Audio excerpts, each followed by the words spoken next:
Ladies and gentlemen, welcome back to On the Mic with Mike King here, coming to you from the Mike King Biz Call Federal Credit Union Media Centers, powered by Icon Realty Group.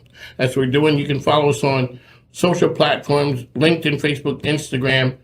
On the Mic with Mike is the program, 10 a.m., 12 p.m., Monday to Friday, 6 a.m. Eastern for ESPN Richmond. Okay, so we got celebrated artist, Vega Artworks is the name of the business. Welcome to the program, ma'am. Thank you so much. Thank you for having me. All right, so tell us who you are, what you do. Okay, well, like you said, I go by Vega. I'm a retired veteran, 20-year veteran in the Air Force. I graduated recently from Virginia Commonwealth University with a BA in painting and printmaking. Okay. Yeah, and I recently opened my own little business. You opened a business. I did. You know what I tell people? I got a business.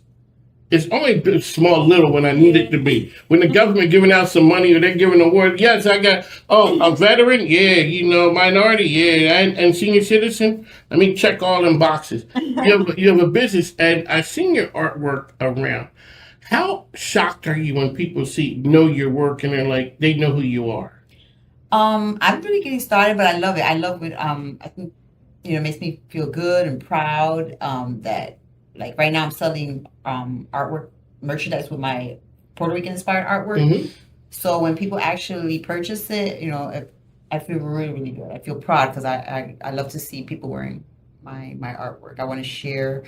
There's nothing like art to me. So it makes me feel good. You got to work it. All right, let's go back. Best place to station in the Air Force. Best place. Oh my gosh, let me tell you. You know when a person tells you, yeah. See, now we joke about dog in the Air Force, but that's living. You guys that, for anybody who's in any other services, they understand, when the Air Force gets somewhere, that's luxury. You don't know how many times I hear that, boy. Because if I had to die for every time. People are not lying with that when they know the food is good. Yeah. The billeting is great. Yeah. You go cool places, and you can get there quick. Let me tell you, I think I was one of the lucky ones because my first duty station was overseas. So I was able to stay overseas. So like half of my career, I was overseas, and I was in amazing places. Where were you at? Oh, my gosh. You really want me to go? Okay. Yeah, go ahead. I need this. All right. So my first duty station was Mildenhall, England. Okay. Then I had an assignment to Korea. Now, people were like, "Oh, that's scary place to go." I loved it. Oh yeah, I loved it. Yeah. After that, I went to Guam, and then from Guam, I decided to go back to the States because of my my nieces and nephews. I wanted to know who I was, so I got an assignment at Herbert Field in Florida. Where's that in Florida? I've never heard of that one. Herbert Field, yeah. Yeah, where is that? It's like it's what they call the Panhandle. Okay. Okay. Oh, I skipped one. Did I skip one? I think I was in Italy. Yeah, I went to Italy. Where were you at in Korea? Oh, in Korea, I was at Camp Red Cloud. Okay, I was at the 121 hospital in Seoul for maybe 6 months. I'd love Korea. I had a good time. And as a matter of fact, that's where I kind of started my artwork back up. They have like the MWR. Mm-hmm. So I would go there like my time off on weekends and just hang out there and paint and create. Have you always been a creative person? Yeah, I always have. Yeah. As a child, I always, as a kid, I always loved to draw. I used to love to do my book reports, and I think I used to hate to write the book report, but I used to love to draw the pictures to go along with it. So yeah, it's hard. So my youngest son is a creative. It's hard to deal with y'all when you're not. Lord have mercy. Calligraphy, pens, dancing, cutting up clothes. You name it, creatives do it. Yeah. Oh, and when you try and put you in a box, do you come from creative people? Well, my father, he played the guitar. He wasn't a professional musician, but that's all right. Yeah. And my mother, I think my mother's the one that got me started with drawing because I used to watch her doodle. She used to always doodle flowers and faces, and I was so impressed by that, and I copied. I just tried to do the same thing. So yeah, and then I got my little Barbie dolls. I used to make clothes for them, so little paper dolls, and I used to draw my own clothing for them. So yeah. When you raise your hand to go to the Air Force, mm-hmm. what were they like? I mean, it's one thing guys going. But when your girl go, your baby going, well, okay, you going all around the world. Yeah. What was it like for them? Well, for them, actually, my mother was really excited. She was really proud of me. I didn't go like right after high school. I worked as a civilian for like 6.5 years. And, like, think like every young adult, you go through that motion about like, what am I doing with life? You start questioning your life and what are you going to do with it? And how are you going to, I was living at home, typical. It just came to a point where I needed to do something different. I just didn't know what it was. And then my uncle happened to be a recruiter in the Air Force at the time. Yes. Okay. As a teenager, he always tried to recruit us, but I never really thought about it until that time. I was like 24 when my uncle asked me if I would be interested in joining the Air Force. And no lie, it was like that cartoon you see with a light bulb. That hit. Yeah, it was just like a light bulb just hit. Like, this is my answer. This is what I need to do. When you joined, what was it like, because everybody's scared. Oh. Like, I think I was there for about a couple, my father had been hard on me. I think I was there maybe 3 or 4 weeks before I realized, okay, these people can't kill me. And I was 20, I think, when I went. But see, you were an adult when you went. You had been lifing already. But let me tell you a funny story, because when I got on that bus to go the first thing that I thought of is like, what the heck did I get myself into? And then I was like, I'm going to kill my uncle. So you leave from Bridgeport, and where do you go to? I went to the MEPS up in Massachusetts. Okay.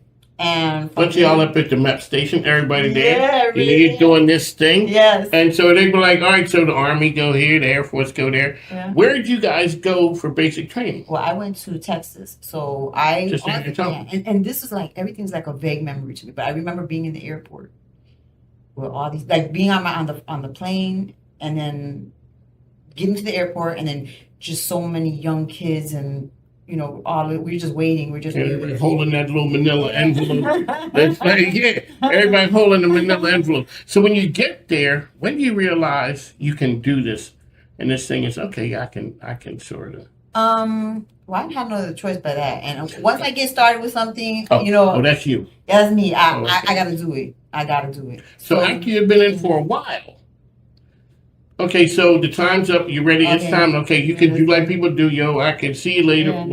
Or do another tour and re-enlist. When do you realize? It was like I think I signed up for like 4 years, 6 years. And once you get there, you're like, what am I going to do when I get home? You start thinking, what am I going to do? Yeah. And,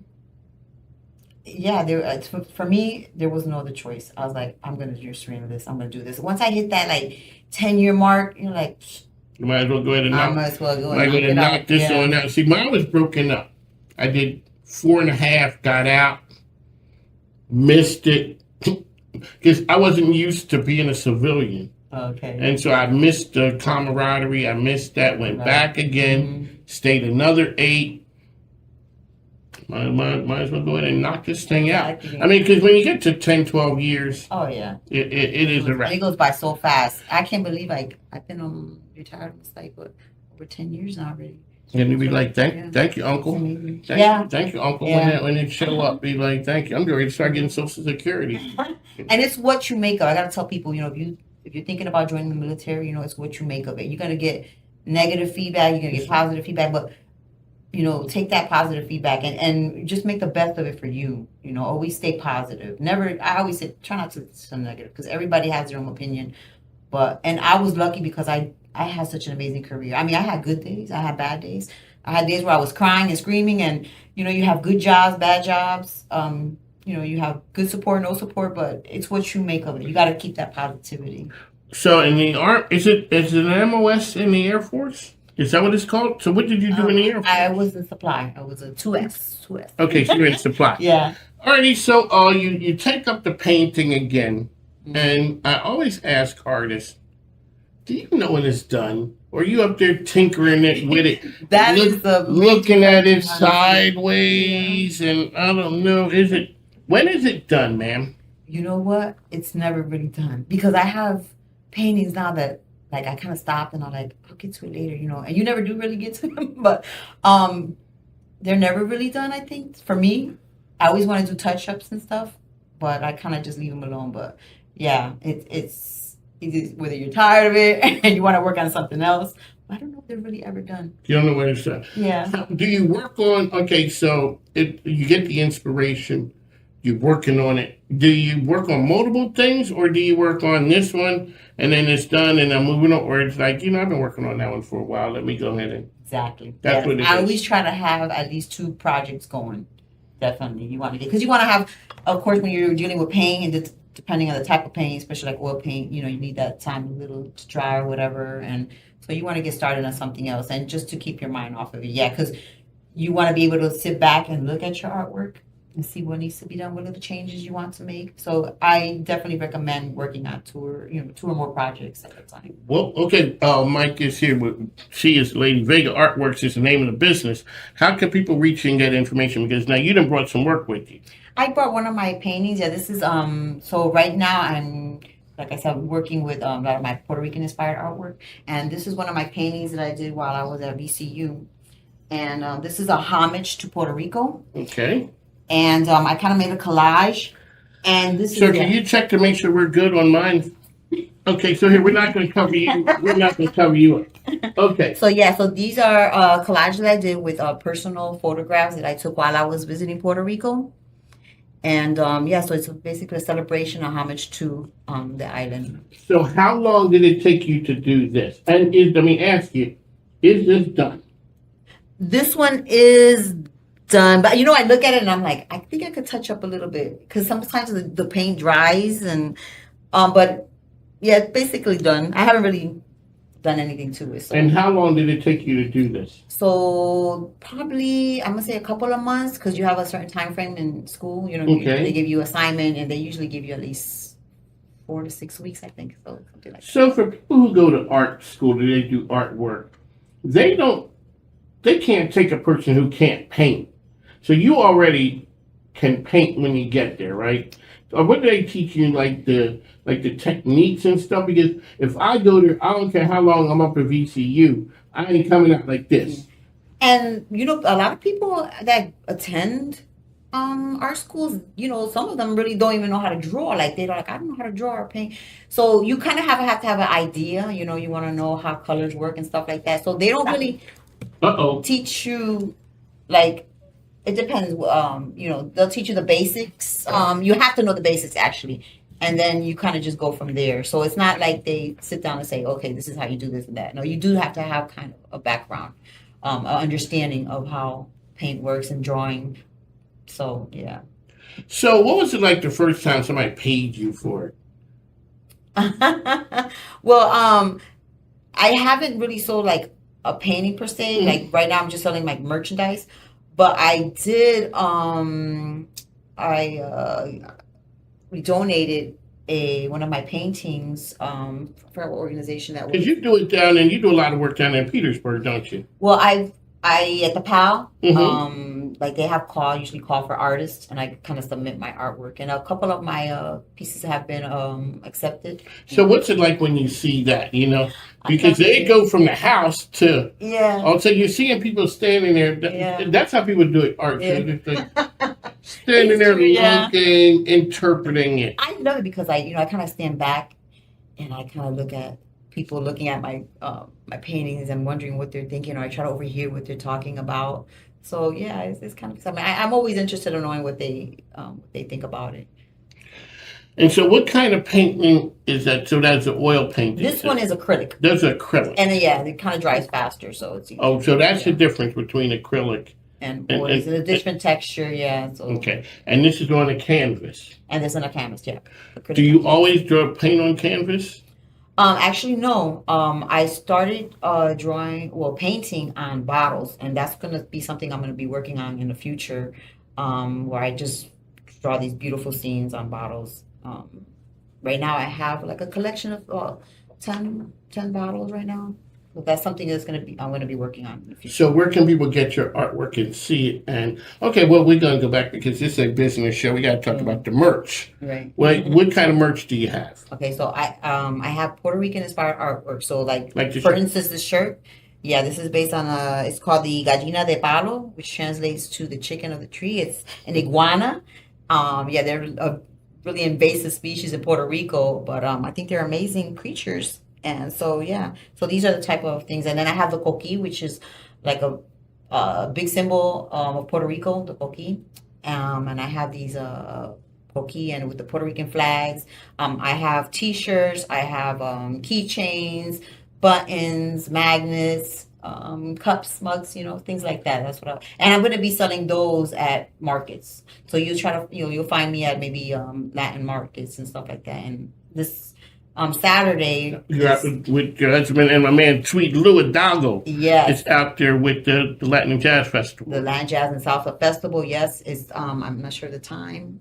12 to 7. 12 to 7, and I'll be out there as a vendor along with other vendors. Yeah.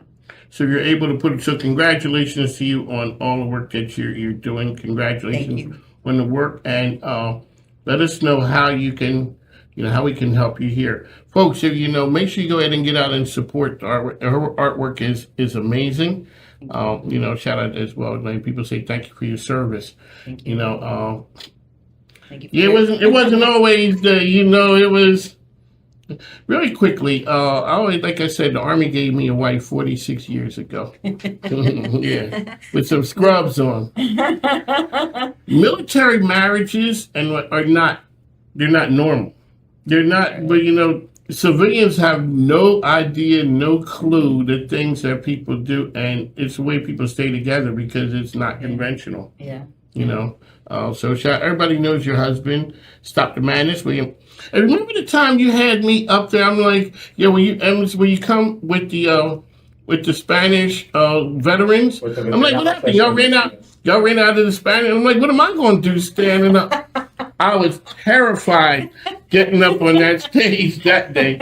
I mean, one, I'm terrified anytime getting up on the stage. Bunch of Spanish folks looking at me like this. Yeah, exactly. So thank you, folks. Make sure, one last time, ma'am, how can people get information about your artwork? Okay, well, you can check out my artwork on my Instagram account. It's Vega _ artwork. And that's V as in Victor, EGA. Yeah, _ artwork. Not S. No S at the end. See, what am I doing?